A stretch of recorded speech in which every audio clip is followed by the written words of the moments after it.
हम लोग जो है इसमें देखेंगे गुप्तोत्तर कालीन बिहार को, यानी कि गुप्त काल के बाद के काल को देखेंगे। और इसमें हम लोग सिर्फ बिहार पे ही चर्चा करेंगे। जैसे कि देखो, जो गया और भोजपुर जिला है,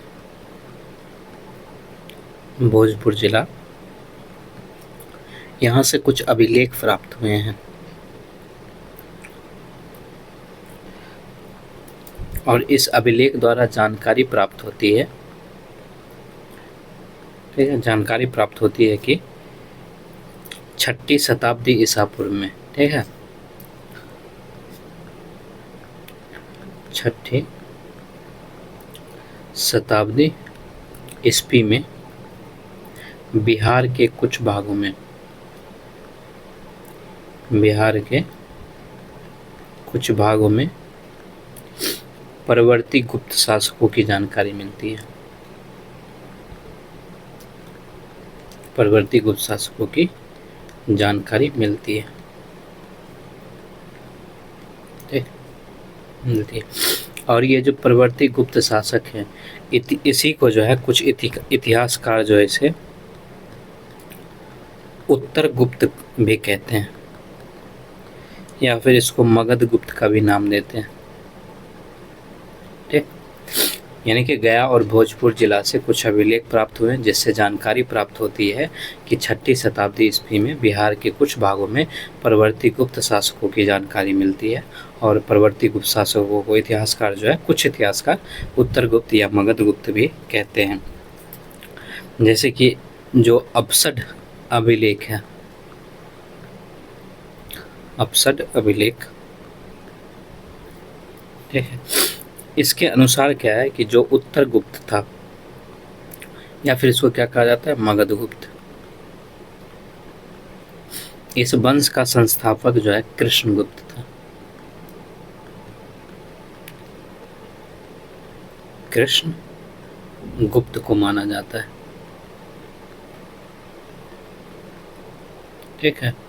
और ये वही काल है, ठीक है, इसी काल में जो है जो गौर राज्य था, इसकी स्थापना बंगाल में शशांक ने किया था,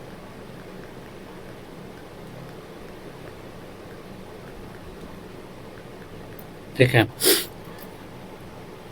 और शशांक जो है, यही जो आगे जाके बिहार के विस्तृत क्षेत्र पर अपना अधिकार कर लिया,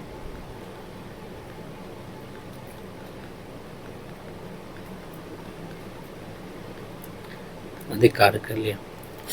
ये शशांक जो है, ये माना जाता है ऐसा कि ये क्रूर था, धर्मांध शासक था, धर्मांध शासक था। क्योंकि इसको क्रूर धर्मांध इसलिए कहा जाता है कि इसने जो है बौद्धों के जो धार्मिक स्थल थे उसको पूरी तरह से बर्बाद कर दिया था, इसको जो है नष्ट कर दिया था, ठीक है, इसको क्षति पहुंचाया था। जैसे कि एग्जाम्पल के तौर पर जो महाबोधि वृक्ष था, बोध गया वाला महाबोधि वृक्ष, बोध गया, इसको भी इसने जो है क्षति पहुंचाया था, ठीक। शशांक के नाम के सिक्के भी प्राप्त हुए हैं, ठीक है, शशांक के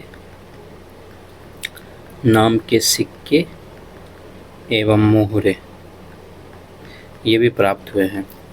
और ये जो है गया, नालंदा, रोहतास से प्राप्त हुए,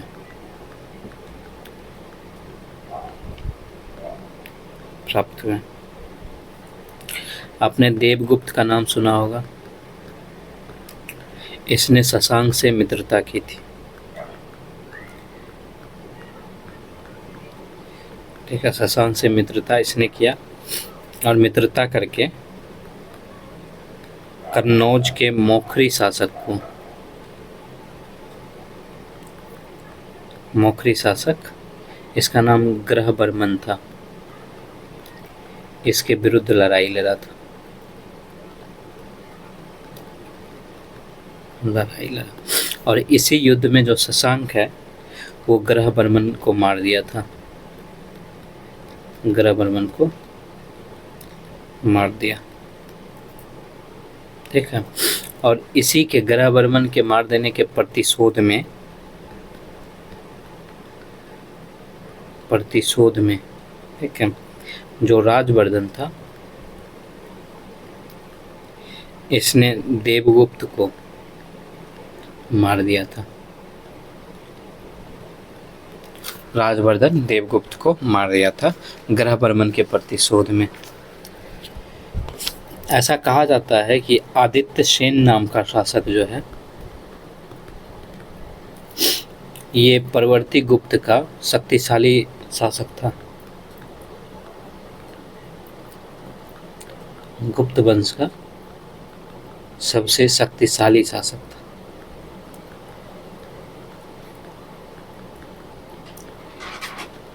और आदित्य सेन जो है ये वैष्णव धर्म का अनुयायी था, वैष्णव धर्म का अनुयायी था। और इसका राज्य जो है आप मगध मान सकते हो, ठीक है। इसके अलावा उत्तर पूर्वी बिहार मान सकते हो, यानी कि मुंगेर, भागलपुर। यहाँ तक इसका जो है इसका साम्राज्य का विस्तार था, साम्राज्य विस्तृत था।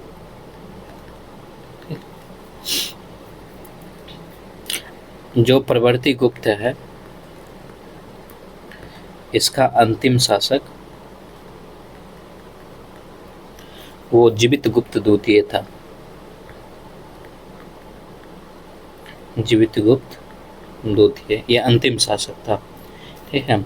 और इसने जो है जीवित गुप्त द्वितीय जो है ये 725 ईस्वी के लगभग जो है कन्नौज के शासक,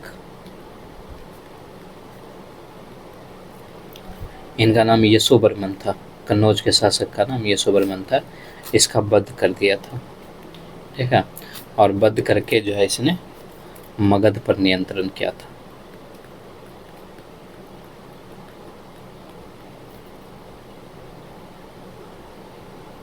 ठीक है, तो